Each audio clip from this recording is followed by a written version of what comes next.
नमस्कार दोस्तों, study IQ में आप सभी का स्वागत है। मेरा नाम है डॉक्टर महिपाल सिंह राठौड़ और आज इस वीडियो में मैं आपके साथ चर्चा करूंगा असम में बनने जा रहे एक नए हाइड्रो इलेक्ट्रिक प्रोजेक्ट के बारे में। इसका नाम है lower Kopili hydro electric project. Kopili नदी पर यह बनने जा रहा है और इसको एशियन डेवलपमेंट बैंक की मदद से बनाया जाएगा। हाल ही में एडीबी ने $231 मिलियन का लोन अप्रूव किया है इस 120 मेगावाट डैम प्रोजेक्ट के लिए। लेकिन इस प्रोजेक्ट को लेकर कुछ ऑब्जेक्शंस हैं, कुछ एनवायरमेंटल कंसर्न्स हैं और एक बहुत बड़ा टेक्निकल इश्यू है। यहाँ पर पानी एसिडिक हो जाता है। वो क्यों होता है आपको बताऊंगा मैं वीडियो में। अगर आपने अभी तक चैनल को सब्सक्राइब नहीं किया है तो सब्सक्राइब बटन पर क्लिक करना ना भूलें।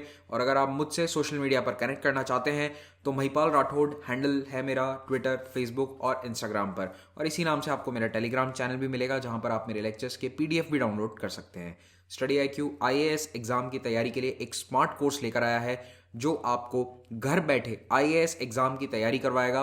और इस कोर्स की मदद से आप कॉम्प्रिहेंसिव तैयारी कर सकते हैं अपने यूपीएससी सिविल सर्विसेज एग्जाम की। यहाँ पर आपको मिलेंगे 1300 प्लस वीडियोस और अन्य कई फीचर्स हैं जो आपको किसी भी अन्य नॉर्मल रेगुलर क्लासरूम कोचिंग में या फिर इनफैक्ट ऑनलाइन कोचिंग में भी नहीं मिलेंगे। ज़्यादा जानकारी के लिए आप हमारी मोबाइल ऐप डाउनलोड कर सकते हैं गूगल प्ले स्टोर से या फिर हमारी वेबसाइट विजिट कर सकते हैं studyiq.com। याद रखें ये कोर्स दोनों मोबाइल और कंप्यूटर पर अवेल किया जा सकता है। अब एक सवाल है आप लोगों से, क्योंकि यहाँ पर चर्चा एडीबी की हो रही है, एशियन डेवलपमेंट बैंक की, तो एक बहुत इंपॉर्टेंट क्वेश्चन है उसके मेंबर्स से related. Which of the following countries is not a member of ADB?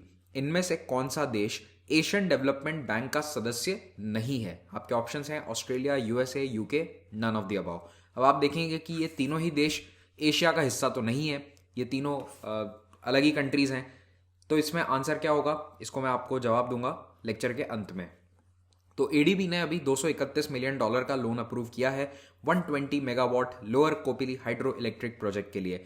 ये स्थित है कहाँ पर? असम में, and to be specific Assam Meghalaya का जो बॉर्डर है वहां पर यह स्थित है।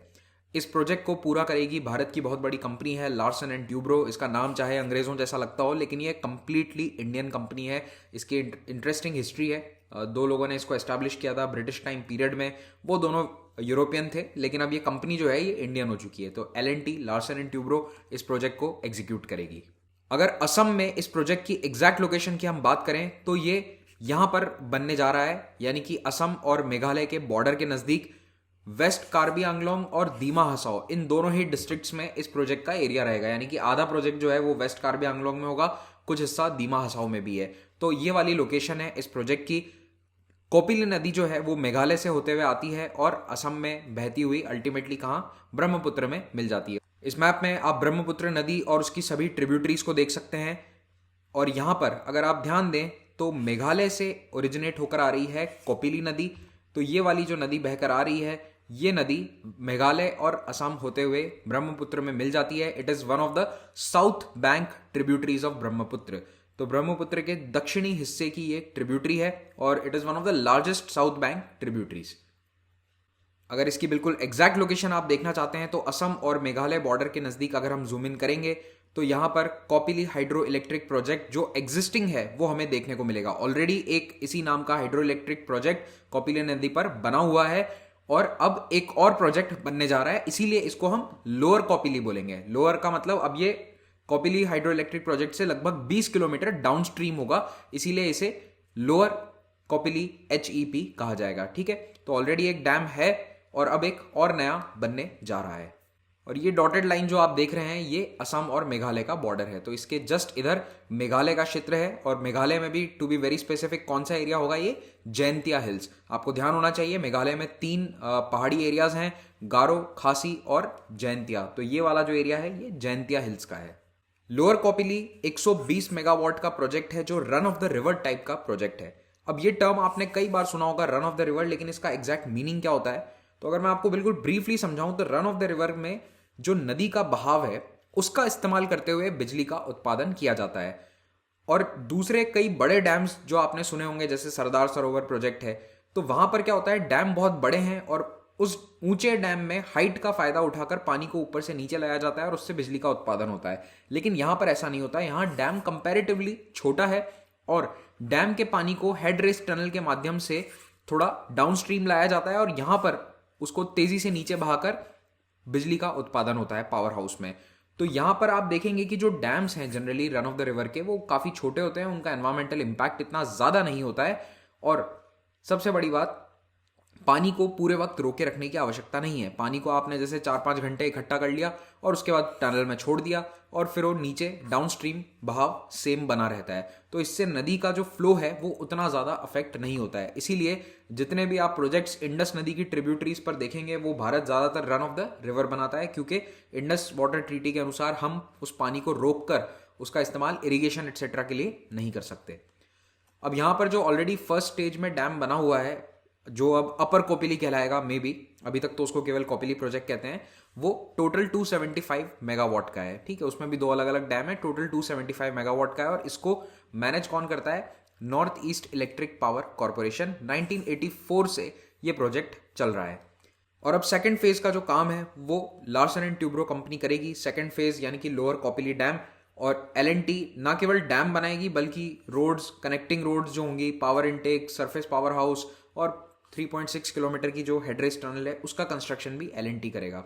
अब L&T ने एग्जैक्टली बताया नहीं है कि ये प्रोजेक्ट कितने रुपए का है। लोन अमाउंट हमें पता है ADB से, लेकिन L&T ने ये नहीं बताया, डिस्क्लोज नहीं किया कि कितना बड़ा प्रोजेक्ट है। हालांकि उन्होंने ये जरूर कहा है कि हमारे लिए एक सिग्निफिकेंट कॉन्ट्रैक्ट है, और कंपनी की वेबसाइट अनुसार सिग्निफिकेंट का मतलब होता है 1000 से 2500 करोड़ के बीच का कॉन्ट्रैक्ट। तो लार्सन एंड ट्यूब्रो, जैसा कि मैंने आपको बताया, एक इंडियन मल्टीनेशनल कंपनी है, नाम पे मत जाइएगा, ये पूरी तरह से भारतीय कंपनी है, और इसका $21 बिलियन का रेवेन्यू है, और ये 30 कंट्रीज में ऑपरेट करती है। अब बात करते हैं कोपिली प्रोजेक्ट के सामने आने वाली सबसे बड़ी समस्या के बारे में। ऑलरेडी जो अपर कोपिली डैम है उसमें एसिडिक वाटर की बहुत प्रॉब्लम है। एसिडिक वाटर क्यों हो जाता है? क्योंकि इस नदी के कैचमेंट एरिया में जगह जगह रैट होल कोल माइनिंग होती है, और इस माइनिंग के कारण पानी पूरी नदी का एसिडिक हो जाता है। In fact Kopili hydro electric project में कई बार पावर जनरेशन बंद करना पड़ जाता है, क्योंकि पानी यानी कि पूरे रिजर्वॉयर का पानी इतना एसिडिक हो गया कि सारी मशीनरी को वो खराब कर सकता है, और इसीलिए पावर जनरेशन कई बार बंद कर देते हैं। अब देखिए ये माइनिंग कहाँ होती है? मेघालय में। तो मैंने आपको बताया डैम की लोकेशन जो है वो असम मेघालय के बॉर्डर पर है बिल्कुल। तो इसका नदी का, कोपिली नदी का जो कैचमेंट एरिया है वो जैंतिया हिल्स से होकर आता है, और जैंतिया हिल्स मेघालय में सबसे बड़े कोल रिजर्व्स वाला एरिया है। इनफैक्ट मेघालय में बहुत सारा कोल रिजर्व है, और इसमें जो लोकल लोग रहते हैं यहाँ पर, ये रैट होल कोल माइनिंग का इस्तेमाल करते हैं। इसका क्या मतलब होता है रैट होल का? देखिए लोकल लोग इलीगली है, क्योंकि 2014 में NGT ने इस पर बैन लगा दिया था। तो इसमें लोकल लोग अपने स्तर पर माइनिंग करते हैं, छोटे छोटे माइनिंग होल्स को खोदकर, और इस तरह का एक वर्टिकल शाफ्ट बना दिया जाता है मोस्टली। और ये तो काफी बड़ा शाफ्ट है जो फोटो में आपको दिख रहा है, इससे भी छोटे छोटे शाफ्ट होते हैं, और फिर एक साइड में शाफ्ट बनाया जाता है जो आपको यहां दिख रहा है, और इन शाफ्ट के थ्रू कोयले को निकाला जाता है। अब इस तरह की माइनिंग इसलिए करते हैं क्योंकि यहाँ पे जो कोल सीम्स हैं वो बहुत ही पतली हैं, तो यहाँ पर ओपन कास्ट माइनिंग बड़े स्तर पर नहीं ये लोग नहीं करते हैं। जो इलीगली करते हैं माइनिंग, ये इस तरह से करते हैं। तो यहां से इसको बाहर निकाला जाता है, और इस रैट होल कोल माइनिंग के कारण बारिश के समय क्या समस्या आती है? ये जितना भी कोयला है या फिर उसका जो वेस्ट मटेरियल निकलता है उसमें पानी मिक्स हुआ, और वो सारा पानी जाकर नदियों में बह जाता है, और उसके कारण क्या होता है? एसिड माइन ड्रेनेज, इसको कहते हैं AMD की समस्या। तो यहाँ पर होता क्या है? पायराइट मिक्स होता है पानी के साथ और बन जाता है आयरन हाइड्रोक्साइड, और साथ ही साथ सल्फ्यूरिक एसिड। तो पहली बात, सल्फ्यूरिक एसिड बन गया तो पानी की एसिडिटी बढ़नी शुरू हो जाती है, और हाइड्रोक्साइड्स के कारण पानी का रंग चेंज हो जाएगा, पानी टर्बिड हो जाएगा, और इतना ज़्यादा वेस्ट और मिट्टी बहकर जाता है। जब इरोजन भी तो होता है, माइनिंग होती है तो कई सॉइल इरोजन भी बढ़ता है, तो उसके कारण नदियों के अंदर सस्पेंडेड सॉलिड्स बढ़ जाते हैं, सिल्ट बढ़ जाता है। तो जितना ज़्यादा टर्बिड वाटर है उसमें जितने ज़्यादा सस्पेंडेड पार्टिकल्स हैं उतनी एक्वेटिक लाइफ कम होती जाती है। तो एक्वेटिक लाइफ इसके कारण भी कम हो रही है, और एसिडिटी के कारण भी कम हो रही है। तो नदी का पानी का जो pH है वो लगातार गिरता जाता है, और ये पानी अल्टीमेटली कहाँ पहुंचता है? सारा कोपिली नदी का असम के इस कोपिली डैम में, हाइड्रो इलेक्ट्रिक प्रोजेक्ट में। तो वहां पर ऑलरेडी ये समस्या आ रही है। और एक और पॉइंट है, ये जो एसिडिक पानी है ना, ये मेटल्स को डिसॉल्व करता है। तो मान लो कहीं पर मिट्टी में दूसरे मेटल्स भी हैं, तो उनको भी ये अपने अंदर डिसॉल्व कर लेगा। तो अल्टीमेटली ये सारे मेटल्स कहाँ पहुंचेंगे? डैम की मशीनरी तक, और वहां पर वो जो एसिड्स या डिसॉल्व मेटल्स हैं वो कहीं ना कहीं मशीनरी को खराब करते हैं।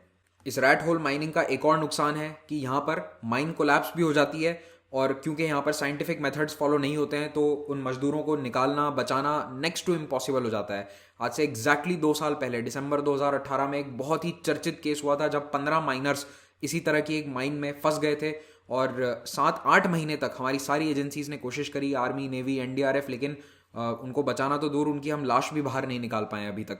तो इट्स वेरी सैड, लेकिन यही वहाँ की सच्चाई है। और एनजीटी के बैन के बावजूद इस तरह की माइंस वहाँ पर चालू हैं और लोकल लोग खुद इस तरह की माइनिंग करना चाह रहे हैं क्योंकि उससे प्रॉफिट होता है ऑब्वियसली, और अभी तक जो बैन है वो पूरी तरह से लागू नहीं हो पाया है। तो इस एसिडिफिकेशन वाली समस्या से lower Kopili hydro electric project की मशीनरी इफेक्ट ना हो, उसके लिए अभी से प्लानिंग करी जा रही है। कुछ टेक्नोलॉजीज ऐसी इंप्लीमेंट करी जाएंगी ताकि वहाँ की मशीनरी इससे खराब ना हो। उसके अलावा इस प्रोजेक्ट में बहुत समय से डिले चल रहा है क्योंकि एनवायरमेंटल क्लियरेंसेस भी इसको नहीं मिल रही थी। इकोनॉमिक वायबिलिटी के भी यहाँ पर प्रॉब्लम्स थी। एक एस्टिमेट था कि 1115 करोड़ का ये प्रोजेक्ट होगा। यहाँ पर लैंड भी काफ़ी अक्वायर करना पड़ेगा, फॉरेस्ट लैंड भी है 523 हेक्टेयर्स का, और प्राइवेट ज़मीन भी बहुत सारी है इस प्रोजेक्ट में। तो इसीलिए इसमें ये वाली समस्याएं भी आ रही थी। 2017 में Assam state pollution control board ने एक पब्लिक हियरिंग कंडक्ट करी थी दीमा हसाओ डिस्ट्रिक्ट में, और वहाँ पे उस समय लोकल्स ने इश्यूज रेज किए थे सैंड एक्सट्रैक्शन के कोपिली नदी से। उसके अलावा इनका कोई पिकनिक स्पॉट है वहाँ पर जो उस प्रोजेक्ट के एरिया में आ रहा है, वो चला जाएगा। और उसी रिपोर्ट में ये भी देखा गया या ये भी कहा गया था कि कोपिली नदी में मछलियाँ है ही नहीं। जहाँ पर सर्वे हुआ था उस एरिया में मछलियाँ थी नहीं जहाँ पर ये प्रोजेक्ट बनेगा, और उसका भी कारण क्या है, पानी एसिडिक हो चुका है। लेकिन अब इन सब समस्याओं के आगे बढ़ते हुए फाइनली एडीबी ने लोन दे दिया है, तो काम जल्द ही चालू हो जाना चाहिए। इनका 4 साल का टारगेट है कि ये 4 साल में डैम बनकर कंप्लीट हो जाएगा। अब मैंने आपसे एक क्वेश्चन पूछा था कि इनमें से कौन सा देश एडीबी का मेंबर नहीं है, तो इस क्वेश्चन का आंसर होगा none of the above. Australia, USA, UK, ये तीनों एडीबी के मेंबर हैं। चाहे ये तीनों देश एशिया में नहीं है, लेकिन याद रखिएगा एशियन डेवलपमेंट बैंक में लगभग सारे वेस्टर्न कंट्रीज शामिल हैं। इनफैक्ट टर्की भी शामिल है, यूरोपियन यूनियन के ज़्यादातर देश शामिल हैं, कनाडा, यूएसए, ये सारे देश इसमें शामिल हैं, और एशिया के कंट्रीज तो है ही। हाँ, बस मोस्टली जो गल्फ कंट्रीज हैं वो इसमें शामिल नहीं है, और एक और याद रखना, रशिया इसमें शामिल नहीं है। ये बड़े देश हैं जो इसमें नहीं है। टोटल 68 मेंबर्स हैं, जिसमें से 49 एशिया के और 19 दूसरे कॉन्टिनेंट्स के हैं। इसमें वोटिंग परसेंटेज देखो और कैपिटल के अनुसार, तो आप देखेंगे कि जापान और यूएसए जो हैं वो सबसे बड़े कंट्रीब्यूटर्स हैं। ऑलमोस्ट 16% यही कंट्रीब्यूट करते हैं, 16 ईच, और इनका जो वोटिंग पावर है वो भी काफ़ी ज़्यादा है। तो लोन किसको जाएगा, किस प्रोजेक्ट पर जाएगा, उसमें सबसे ज़्यादा से यूएसए और जापान का रहता है एडीबी में। इसी के साथ ये लेक्चर समाप्त होता है। Thank you very much for watching this. Have a great day.